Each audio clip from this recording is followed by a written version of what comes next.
I'm Tricia King. I work with Vertikal6. We are a managed services provider who provides IT support for small and medium organizations, which includes help desk, monitoring, and strategy in technology alignment with business goals. My name is Bob Pacheco. I work for Mission Cyber Group, which focuses on cybersecurity compliance and program development for a lot of security organizations. Personally, I've been in the security field for over 20 years. I've worked on Fortune 100 companies, state entities, federal governments, and I've had the privilege and the experience to see a lot of different implementation of security and compliance and privacy programs where you kind of trying to figure out, and here's your best practice approach, and then of course here's reality, and how do you make it all work together into a single whole. So that's me in a nutshell. So Vertikal6 and Mission Cyber are partners. We do work together to bring the best of both worlds to organizations that we work with. One of the topics that we wanted to talk today about was cyber insurance. And, some are the requirements that we're seeing that organizations need to have in place. I kind of want to first contextualize everything I'm going to talk about based on some of the questions that I had to deal with while I was doing assessments and program development. As why is cybersecurity insurance premium so high? Why is it so hard to get sometimes? Why are they're starting to require us to do these things? And it's important to understand that the reason why these premiums are high is because there's a lot of factors that have been developing these last 5 to 6 years. One, the frequencies of these attacks have been increasing. So as the years have gone by, ever since I was in college, when it was just a hobby kind of, computers were just for hobbyists and some, great organizations, there was no attacks. And as the years went by, new worms, new viruses, you got APTs, you got 0 days, you got identity theft, all of that, different kinds of attacks, and there's a lot of them, have increased and have been occurring at a higher, greater frequency right up to this year when you start looking at the geopolitical situation between, Russia and the US and China. That also has increased the attack. So when you look at a cyber insurance, organization, you're going, well, that's a lot of loss that we have to deal with. The complexity of these, the risks associated with cybersecurity attacks has also increased when you start looking at how much more we're dependent on IoT devices, on smartphones, on computers. Organizations are going to the clouds. They have to have hybrid solutions when it comes to backup. So we're talking about earlier, because again, so sophisticated and so complex, businesses can't just do that on their own.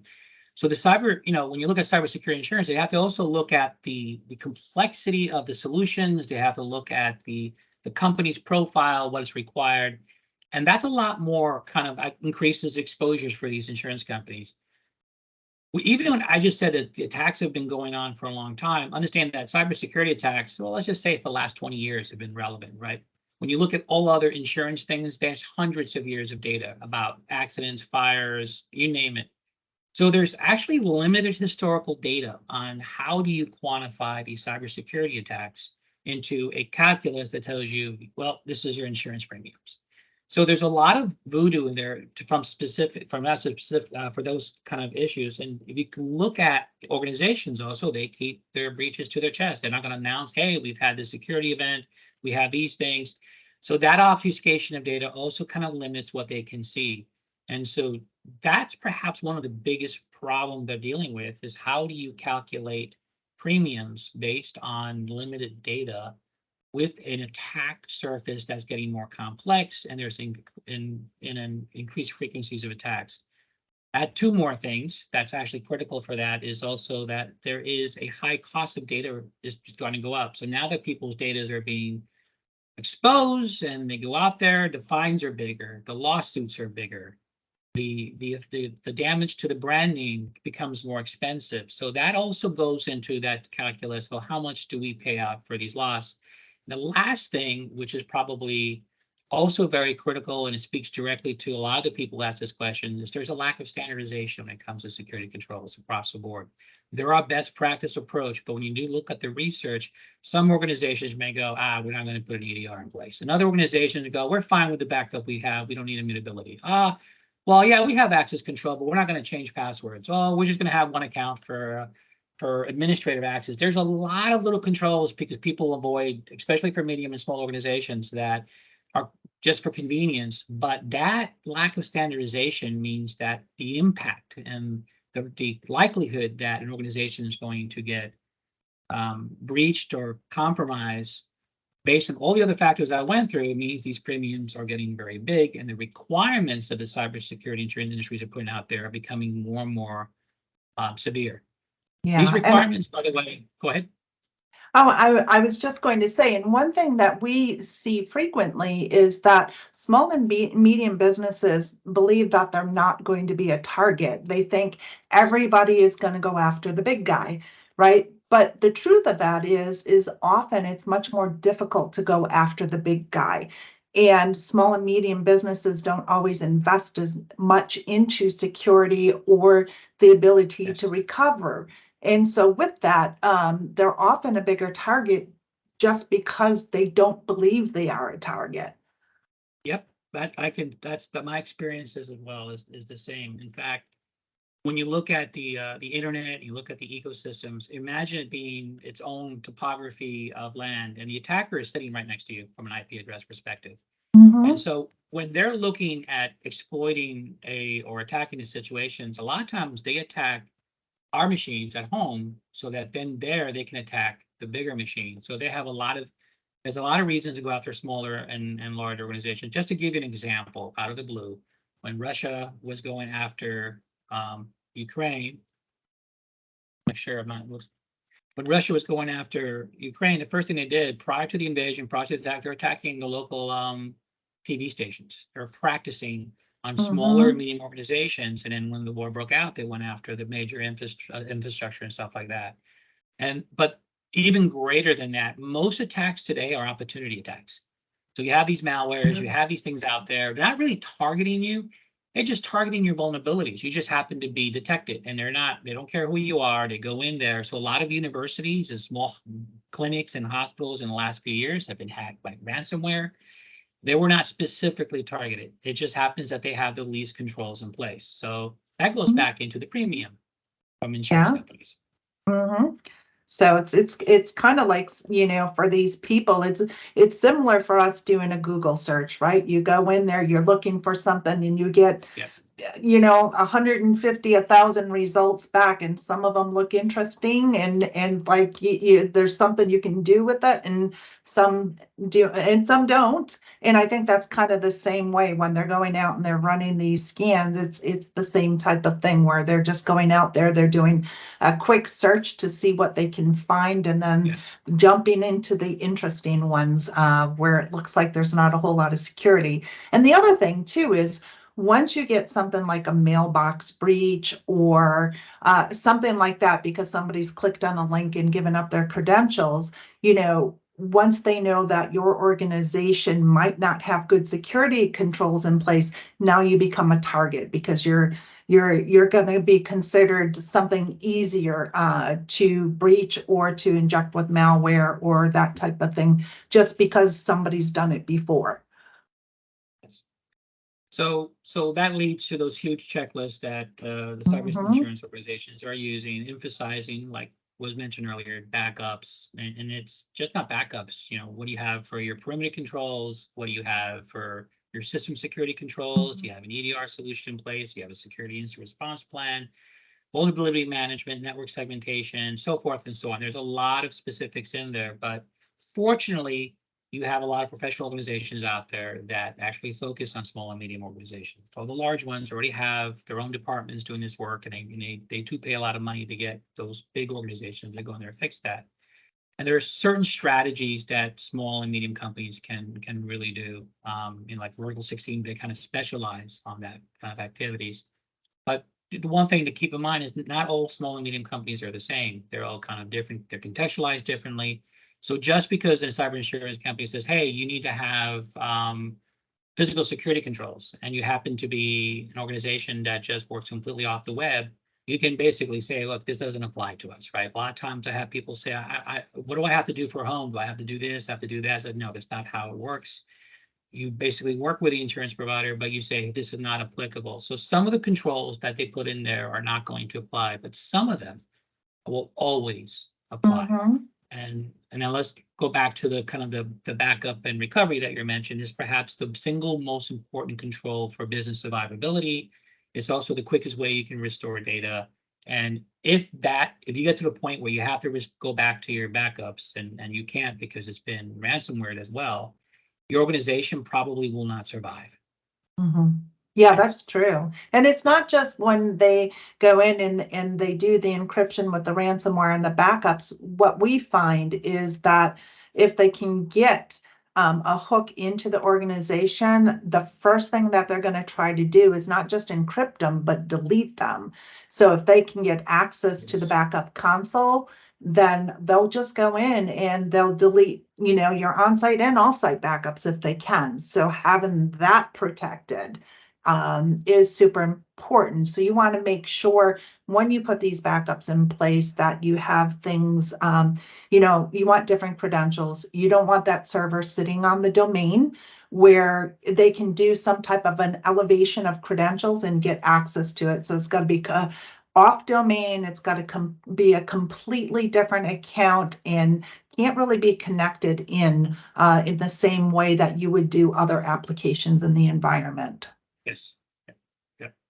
So the controls that they're looking for in the end, and even the insurance companies who present these may not know why they're selected in there, is really there to limit you being attacked and exploited. And so something that Tricia mentioned earlier about immutable backups, that was specifically designed to make sure that when you get compromised and they go everywhere and they go to delete your backups, they can't. They can't write over it. Mhm. They can't do things with it. And most advanced and a lot of organizations, a lot of backup solutions today have some level of immutability. You see that some level into small NAS devices like Synology. They have this kind of a similar solutions all the way up to your cloud providers.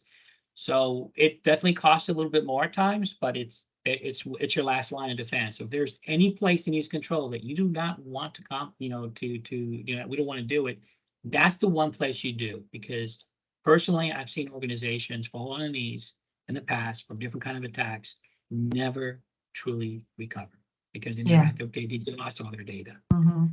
The other thing So that's really important when it comes to your backups is making sure that you can recover from them, right? So that means you have to test. You have to go through the process and make sure that you can recover a server, or at a minimum, those backups you can recover files from them. So you should test them at a minimum quarterly, and at least every 6 months, try to recover a server.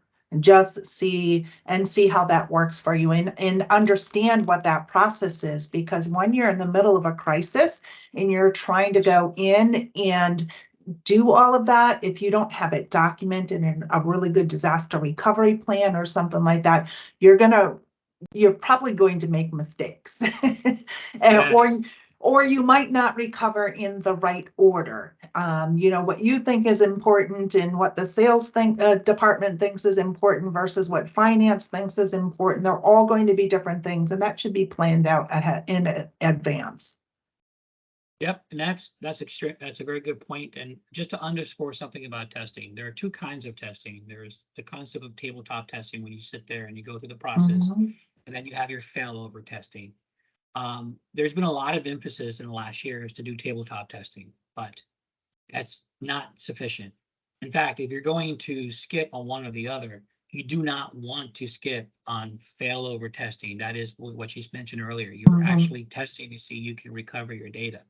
Because in the end, that is what you want to prove. A lot of organizations, including billion-dollar organizations, are always scared to do a failover test because things will not come up. Well, the reason why things don't come up is because they haven't been doing the testing from the beginning. And this That's has true. cost them a lot of money, Mhm. and a lot of effort. The easiest thing that you can do is make sure that you test your backups. That is the real reality of it. If you just do tabletop testing and then you have a position, okay, let's restore our data and it doesn't work, Mhm. it's because the most important part of preparation here is to make sure that you can test from what you put in place. Yeah, and I do think that the tabletop testing is important as well, because as an organization, you change over time. You might have moved a server up into Yes. the cloud, or moved to a SaaS application, or there's an integration between systems that was not there the year before. And so sitting down and understanding and walking through what we would do to recover something, all of a sudden you're like, oh yeah, but we changed that. And so now we have to figure out how we're going to recover that again, in what order. And then when you go through those exercises, then you can actually do the physical testing and making sure that it actually works. Yep. So when you look at the current threats today, this year, ransomware, people coming in, actual trading data, poisoning your data, the very first thing is, especially in a ransomware situation, let's use that because that's probably a household name at this point, and people have a sense what it is. It encrypts your data, so therefore you have to have an ability to restore the data. Mhm. The other thing ransomware does, it takes the data that you have and throws it into the dark web, and where they kind of sell Yeah. that, stuff like that. So for that perspective, your best protection there is having several controls that detects, responds. Your access controls are in place to limit the ability to have access to this place, and your internal controls are sufficient to limit the exposure to just a small part of your organization. There's a lot of controls behind that, but I want to first start, perhaps one of the things that's really critical from an access control perspective is your MFA. So when an attacker Yes. comes in, right, to do what they're going to do, they're going to compromise accounts. And accounts are easily compromised for a lot of different reasons, which I can spend an hour talking about. But let's just say that is the passwords are the weakest control that we have, not the strongest. Even if you're using a passphrase, it's still the weakest controls. And there's a lot of reason why. Again, that's a different conversation. But MFA is a second factor in the authentication process, which basically limits the capability of an attacker to have access to your account, even if they have passwords, because they have to respond to some sort of token or some sort of SMS request or email request that has a key. If they do that, it goes to your email account, not theirs. So MFAs are a must-have in the cybersecurity insurance world. You must have it. It's going to Mhm. greatly impact your capabilities to get it. If you do not have MFA enabled and in place, pretty much everywhere as possible, especially when it's in a perimeter. But now they're looking at it, if it's your administrator, you probably should have an Mhm. MFA and stuff like that. You're going to have a big stumbling block in your cyber insurance experience when it comes to that. And then remember, this is again to help limit those attacks that come in. There is shown to be a very effective way of doing things. It's not the most important. It's a set of most importance that you have to get in place. Yeah, and I would agree. And I think the two places that insurance companies are going to look at it the most is going to be on email, because email and phishing tests, that's, the majority of where your credentials are going to be given up. And so it's super important that you have that. But the second place that they're going to look at that is using any remote access. Right. So usually it's RDP is what we say, which is a remote desktop protocol. And that just means that you're coming in, jumping into a server, and it's just a more efficient way to use some technology. But those are the two places that they're really going to want to see that happen. And you want to simplify this for your users. Right. So whatever it is that they're using for multi-factor authentication, you should be using the same type of solution on your remote desktop or any of your other applications where you can. Because if it becomes too complicated, then you'll see that people will ask, well, I want it turned off here, I want it turned off there. And so security is really, really important, but not at the expense of the end user's experience and their ability to get their work done. So having that done, we also find that if you have users that aren't really tech savvy, a lot of times using the SMS text is a lot better. They're used to that. They use that with their banking apps and things at home, but they're not going to accidentally hit approve on a request that comes in an application. They actually have to type the information in order for it to authenticate. And so if you don't have tech savvy users, use the SMS texting if you can. But the other thing too that I think that can help and simplify it for your end users is using what's called single sign-on. Wherever you have access with the ability to do that. And what it means is that you're logging into one place, and those credentials and all of that is being then pushed to many different areas. So you can log onto your computer, and then you can connect that in with things like email or other business applications so that it's automatically going to use those same credentials to get you logged in. And that way you don't have to remember as many usernames and passwords. You don't have to put in a code with multi-factor authentication multiple times throughout the day. So that's something that can make things a little simpler for your users. Yep, nope, those are excellent points. Access control is one of the critical controls that they're looking at, because when you look at it from the government perspective, that is how you get in the front door. You have the keys. Yeah. But Mhm. unfortunately, it's not in the IT and security world. It's not a sexy control for a lot of people. They see it as, oh, this is boring. And that gets translated to a lot of the businesses out there as well. It's like, well, I mean, this is not a big deal. It's part of a normal that you're used to. Follow these principles that we've kind of outlined in there, but you do have to have MFA in place. Yeah, You it's have to make sure you limit that access to that, because people are going to make mistakes. And I can give you a really quick example. Because a lot of times, when Trish was talking about, like, your passwords and user and keeping the experience like that, passwords are a nightmare, because you have, if you follow the best practice approach, you have to memorize hundreds of them. Every site wants their own passwords. Because of that, you'll be using a lot of workers, especially for small, medium organizations, are going to be using the password at work to their social media site, to another site, because I mean, it's human nature. So this is not there's no need to persecute people for being that way. It is human nature. And so that's why MFA is an additional control behind that, because that's how attackers get passwords to a lot of organizations. They just start going after social medias, what they've been compromised. They use your name. They go, oh, this password might work. And so be mindful of that about MFAs and all the control and make it as easy as possible for the user, because the more complicated it gets, the harder it is, more likely they're going to go around it, because that's human nature. So access control is a key thing. So one of the things I kind of want to jump into is questions I get, especially for smaller organizations and still at a medium. I don't know what to do. I don't have a big IT staff, right? I have to worry about encryption, patch management, security audits, vulnerability management. How do I segment? I mean, I don't even know what segmentation really entails for my business. Do I need it? And so there is no easy answer, because it really requires a professional. Like when you get sick and you're not sure why you're getting sick, you have to see a doctor. That's how complex networks have become, even for small and medium organizations. And so organizations like Vertikal6 and Mission Cyber Group, one of the things that we do is consult. You don't really need to do anything else. And you just say, look, I have these set of requirements. I'm starting a new business. I only got like 5 employees. I don't really need to have, a internal segmentation, right? I don't really need to do this and that. You don't know. It really depends on what you're doing and what the business is. And so there are medium organizations and small organizations that deal with the Department of Defense. Sorry to say, you have a big problem. But other organizations, not so much. It really depends on what you're doing. The best way for you to be sure is getting with a professional. And then they're going to tell you, look, for patch management, here's an easy solution.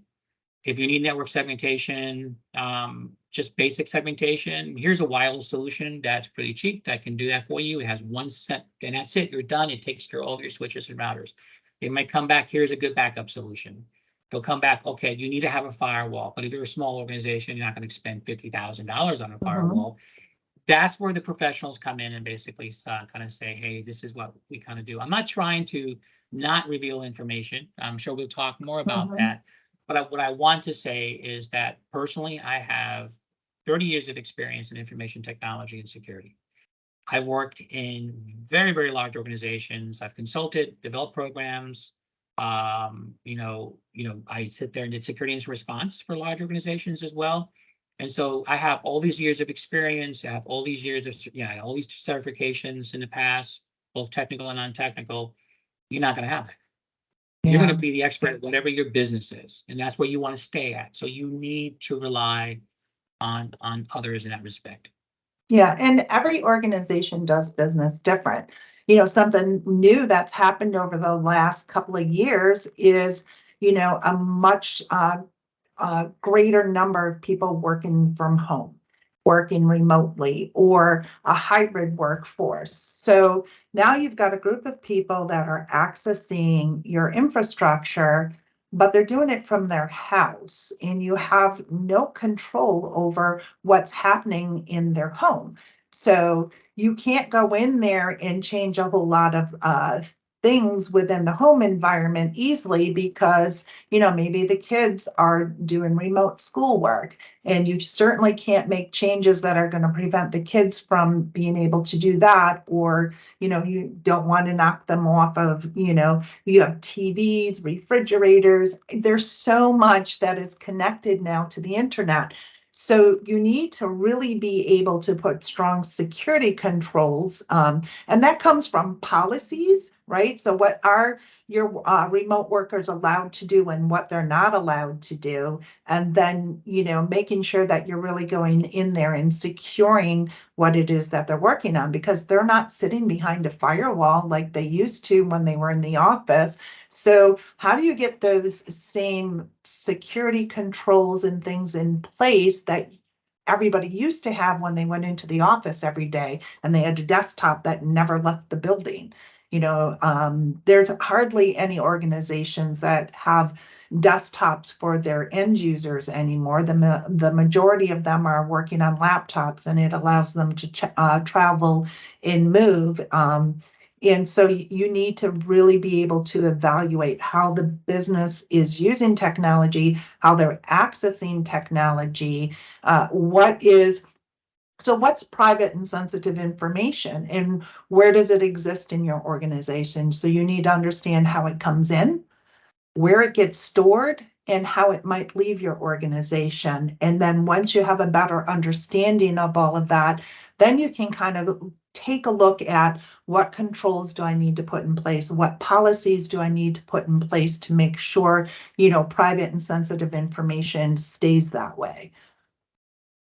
Yep, nope, those are excellent points, and they're actually, that's why you need a professional to come and look at that, because you guys are not Yes. gonna be able to answer that. And later on, I'll go through a list of major controls so you can understand more what I mean by complexity. But she mentioned policy, Tricia. That's a really good point. You need to have some sort of standard that says this is what we're going to do. It doesn't have to be overcomplicated. It could be a checklist. It could be as verbose as you want it, but it has to be a document that makes sense. It's not, you're not going to do it to give it to an auditor, because if you do get audited in the future, you're going to have a problem. You want to show that this is what we're doing. And it Mhm. doesn't have to, you can scale down to the size of the organization. But alongside those policies and standard that needs to be communicated to everyone is you need to train everyone on using those policies and standards so they don't necessarily break whatever solution you put in place, in that respect. And training there's like two sides to training. One side is user and management training, right? They go in there, this is, to understand what security breaches are, what's going on, but you need to implement any compliance requirements that are part of your organization. And you need to take into account culture. If you have an organization that deals with, people born post 1995, they're going to have a different set of expectation and different way of working style as opposed to people being born between 1966 and 1985, right? So you got to know your culture. There's also regional differences and you got to fit that in your policies, and you got to reflect that in your training. Um, when there is no training and when there is no policy, I've seen, and I'll let Tricia kind of speak to this, there has been no visibility for the users as to what to do if something goes wrong, what's going on. Mhm. And they don't even know sometimes that they don't know these things, because I mean, I have personal conversations with the owner, I know the CEO, I talk to these people, but they never talk about what they need to do because it's Mhm. not fun to talk about. Again, they're going to be talking about, vacation time and which is, this is what we did last night, which is great for morale building.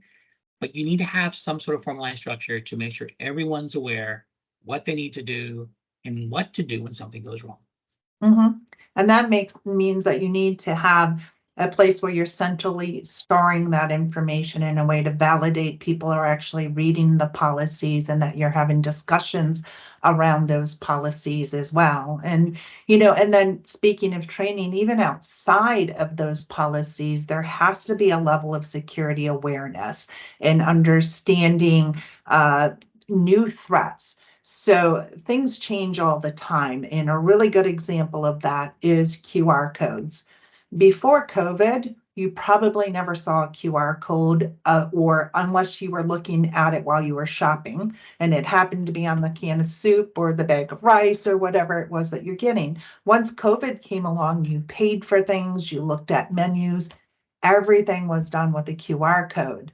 And so naturally, people started taking advantage of that, right? So you might have gone into a restaurant that had a QR code there that said, look up my menu, and somebody may have put a sticker over the top of that, which could have brought you to the menu, but could have done something else too. And it's something that you would never even think of that you have to worry about, but nobody used QR codes before. And so when it started becoming, a way of doing business or finding information in a way where you didn't have to touch anything, it immediately became manipulated. And so making sure that you are educating your staff and the entire organization on these types of threats that they're going to experience or ways that they can introduce things into your environment, it's really, really important. Yeah. So, I mean, there's a lot to talk here, and if we can just focus on technology, that'll be an entire, could be hours worth of conversation depending on what we talk about. But I want to point out the other half and perhaps the most important part for a lot of organizations out there. We talked about technology, we talked about attacking, we talked about backup, but it's all about, for most people, the data. The Mhm. data is incredibly important. And so we talked about how policies and training is in place for the employees. Employee or workforce handling, you might have contractors and stuff like that, is perhaps one of the biggest sources for data exfiltration, right? That's part of the insider's threat that we hear about. It's Mhm. not someone insider trying to kind of maliciously, hurt the organization. They just put it in a USB device and lose it. Mhm. They put it on, they have it on their personal machine, and their personal machine gets compromised, not the company, but that data is now out there with the company's name and logo and stuff like that. So part of the training and part of the culture has to be a really clear understanding how company data is used. And I know this is a very hard, especially if you start as an entrepreneur and you have a small startup and you grow, you do develop bad habits because you're making adjustments because you only have so much you can do. But at some point, Mhm. those habits have to change because that's what they're looking for when it comes to a lot of attackers, to either own your system so that they can attack other systems or extract money from you or steal your data. And Yeah. that's that part. That part is a major one. And so when it comes to data management, it's not an easy thing to do. But one of your best controls around data management is encryption. So when you hear about, hey, data at rest being encrypted, about, when you're sending things to the internet, it's going through some sort of HTTPS and maybe some sort of term that I will explain maybe in another session. You have some sort of mutual authentication, quote unquote. It's important to really understand how to protect your data, because for some of you, and I would say more than half of you, your data is what you're selling. Whether it's Mhm. basically, you have a source code for developing web pages, you're processing, your client's information, that's your business right there. And so you have to make sure you take that data management very, very seriously. There are cost-effective ways to what's called data segmentation, which is basically encrypting your data in a very efficient and easy way. But that is perhaps your most important control if you're worried about data being exfiltrated. If it's encrypted and protected and you have the right controls in the environment, you minimize that other half of ransomware. Remember, ransomware has two parts. It tries to extract money from you by saying you can't access your data, but then it also sells your data or uses your data out there, regardless of what they tell you. And so you want to limit that. If you have compliance requirements, then you have a greater problem if data gets taken out of your organization. Yeah, and there's a couple of different ways that can happen. It's as simple as somebody leaving a laptop in a car. Right. I know years ago American Express had a whole lot of account numbers that were in a spreadsheet on somebody's laptop that got stolen. And they were able to use all of that account information to hit thousands of people, and put fraudulent charges on their cards. There's also healthcare information. There's many organizations who have run into that same thing where those laptops have been stolen and there's been information. And so, and there's better ways to do that. So 5 years ago and more, if you were to try to put encryption on a laptop, you might have run into some problems. It might have slowed things down.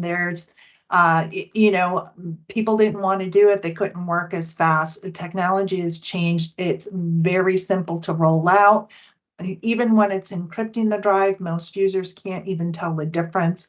And then day-to-day working on those drives, it's fast. It's just as fast as without the encryption. And the nice thing about that is, even if somebody takes a hard drive out of a computer and tries to put it in another computer thinking, oh, I'm going to be able to extract the data that way, if it's encrypted, that won't work. You can't take one of those hard drives and put it into any other system and pull data off of it. It's attached and it's identified within that system, and it just won't allow it.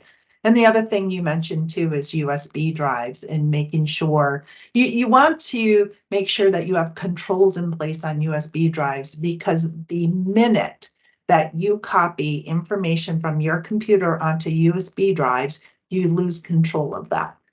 Now, it may or may not be important to you, but there's probably a lot of information that you don't even realize. People might be backing up their own computers, or they're just, saving copies of contracts because it's easier than them having to log in and do the VPN and those kinds of things. So they're just going to throw it on a USB drive. They're going to store it somewhere else where they can get easy access to it. But that also means if that employee leaves the organization for whatever reason, 2 years later, they still have that information sitting on a USB drive. So it can be a risk to your organization. Yep. Nope. And just remember that data is one of the most misunderstood vehicle right now for lower, small organizations, very small organizations, and medium organizations, because for whatever reason, because of culture and history, it's the last place that they look at to protect. Most organizations, even at the large organizations, they go, oh, we have the best of breed of this, best of breed firewall, best fixed, and then they go, but we don't have data classification. We don't know where our data is at, right? And so it's something that's culturally endemic in at least in the Western business world, especially in the United States. But it's what everyone cries about when all of a sudden a hacker saying, hey, I have your data now. So be very mindful of that. So we don't have that much time, but I do want to go through a list of security controls, a little bit more rapid fire. And I'm going to go ahead and say, I'm going to mention each one. And then if you can say something about it, I'll say something about it. But I want to first start with the obviously most important technical security control out there. That's basically the cornerstone of security: firewalls, right? Firewalls are extremely important for small businesses and medium businesses, and even more so. One of the things that some small businesses and medium-sized businesses, actually not small, are starting to look at is, well, maybe we'll buy the house firewall. They can manage it, but here's a configuration. But a firewall is not a router, it's not a switch that you put out there. And when you get like Netgear firewall for a lot of stuff, that may be insufficient to your business need. Remember, talk to a consultant and they'll tell you this is the kind of firewall you might want to consider. But you must have a firewall that the insurance company, since we're talking about cyber insurance, will say that is sufficient. So just because it says this is a firewall, the insurance company going, no, no, no, what is this Gizmo's firewall? We can't take that. We don't even know what Gizmo firewall is. And so you want to make sure you have a really adequate firewall. And firewalls are not necessarily they could be virtual. You might enable them on your computers. Think about firewall as being a collection of firewall devices, especially if you're working from a home office perspective. Yeah. And one of the really important things about firewalls that I think a lot of organizations really don't understand is they have subscriptions that have to be purchased, either annually, every 3 years, however it is that Yes. you want to do it. And what that does is it continually updates the firewall against new threats. And so if you are not renewing those subscriptions before they expire, you're actually exposing yourself, and it's kind of like not having a firewall, know? Yes. Very excellent point. That's a very good point. That applies to every technology appliance you have a security base. All either have a subscription, but they also have to have their firmware updated. It's critical that you do that. Otherwise, you might as well not have a firewall or whatever device. Firewall also includes today's intrusion detection systems. Not going to go into details in there, but that's typically married with firewalls in today's world. Insurance companies are looking to see if you have that in place. We talked about encryption, so I'm not going to go there. We talked a little bit about access control. There's a lot more to talk about there. But another one that's important that you're going to be looking for is how do you patch your environment? Again, talk to a security professional that fit how patching process could work for you. That organization is going to be the same, but something needs to be in place that says, yeah, we're patching the security patches for our operating systems, for our phones, for our firewalls, for our switches and stuff like that. If you don't have that, you're going to have a really tough time getting a cyber insurance to the level you want. And you do need to make sure that you have the ability to report on things, particularly around workstations, because sometimes you're going to put critical security patches out there, but they don't actually get applied until somebody reboots their system. And so knowing which ones are pending for somebody to reboot, because a lot of times if you're not controlling how these updates and patches are being put out to a computer, and you're allowing the end user to manage that, they'll say, oh no, delay, because who wants to reboot their computer, right? Yes. I never want to, and I know better. So, and then there's the data backup and recovery. We talked about that. So there's a lot more to discuss there, but that's for another time. Security incident response is kind of a critical thing to have. They're going to look for how you're going to do that. And to be honest with you, putting together a policy and putting together a plan is not that hard to do. You have to tabletop it, but you're really going to have to show that you have vendor support for major breaches. So that's having a relationship with professionals, because when you do have a security breach and it is very stressful, and you're a small enough organization where you really don't have someone who's a professional, you need to rely on these individuals. In fact, that's a requirement for a lot of these cyber insurance requirements. You have to have someone there to help you. And they even have an approved list a lot of times. You can only select from this, and this, and this, and this. Anything you want to add to that? No, I just think it's really important that you have an organization like Mission Cyber come in, because understanding what type of incidents that you need a response plan for, you might not think of things. You should have an incident response plan for what happens if there's a mailbox breach, what happens if somebody loses a laptop. There's a lot of different incident responses, and some of that is going to depend on how many regulations your organization needs to comply with. And so you might not think of a lot of scenarios that somebody like Mission Cyber is going to come in and they just know what needs to be done. So we talked about employee training. As far as security audits and risk assessments and vulnerability management part and penetration testing, you need to have something in place that validates that what you have is actually working. You really need to do penetration testing either every year, every other year, depending on what kind of organizations you have. You have to have security audits, especially if you have compliance requirements to meet. You want to show you are meeting these compliance requirements and that your systems are put together in a way that fits what they're looking for, not just for vulnerabilities. You need to have some sort of vulnerability management process where you're doing vulnerability scanning. And then, to be honest with you, at least weekly, it's not that hard to do anymore. A lot of times you have to outsource that, depending on the size of your organization, and some Mhm. sort of yearly or every 2 years, a risk assessment that that would be that you would use to validate that your controls overall, your process, your policies, your cybersecurity, all that gets in place. You can put all that together as a validation process that you can say, we've been validated, we've been assessed, we've been pen tests. That gives you some self-assurance, because the goal here is for you to say, if something goes wrong, you said, look, I did my due diligence and due care. I did the best I can based on the size of my organization. And I did the prudent thing as far as controls based on my constraints. If you're a Mhm. convenience store, you're not going to be able to do much. If you're a billion-dollar organization, you can do a lot. That is the only way you can prove that you've been doing that. Yeah. And, a lot of organizations look at risk and they look at security a little bit of the wrong way. I've had an organization say to me, Trish, we make garbage cans. I don't really care if somebody steals my data. I'm not worried about security. And I said, well, are you worried about being up and running and having your systems available? And they said, oh, yes, absolutely. And Yes. I'm like, then you need to be concerned about security.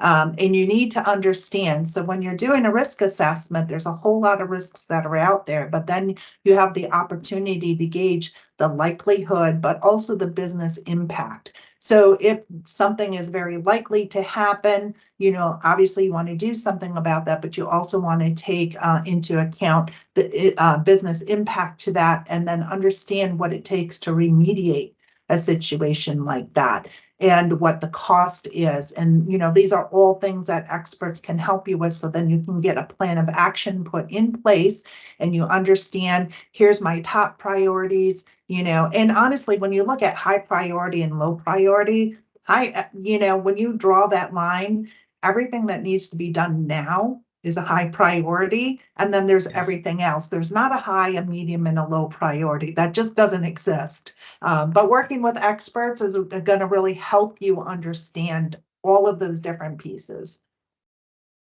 And then of course your technical controls are important. But a lot of the focus here is going to be your ability to prevent a breach or an attack. That's really where the cyber insurance is looking at, because that's where the loss is coming in. And so at the very core of that is your endpoint compliance. Basically, that's your malware. And in today's world, there's a new term going out. It's called EDR and XDR, which is basically a fancier malware, if you want to look at it from that perspective. But what it has what's known as heuristic detections. They have a little bit of experts, they call it AI, but just really expert system learning and stuff like that. And it hooks into a global network where the analysis is being done. And so you have to have something like that in place. You cannot not have endpoint compliance. And actually, at this point, I believe EDR is a requirement as far as Mhm. they see it as that as well. In addition to that, your logs and have to be kept in place. You need to have something there. So when you do have a breach, people come in, they can look at your logs and say, okay, this is what happened. And so again, that's when you're going to need a security professional, or a lot of times you'll use a managed service to manage all this Mhm. for you. So that way you can keep into compliance. Side note, if you do use a managed service, it's your risk assessment, vulnerability stuff that comes in afterwards, or the audits that validates that they're really doing what they're supposed to do. So that's how you kind of do the separation of duty there. Mhm. Um, and that's all I have. Again, we can spend hours talking about this. I think we're running out of time. Tricia, anything you want to add before we all end? No, I think, yeah, I think we covered a lot today, and yeah, it was a great talk. Yep, yep. Look forward to doing it again.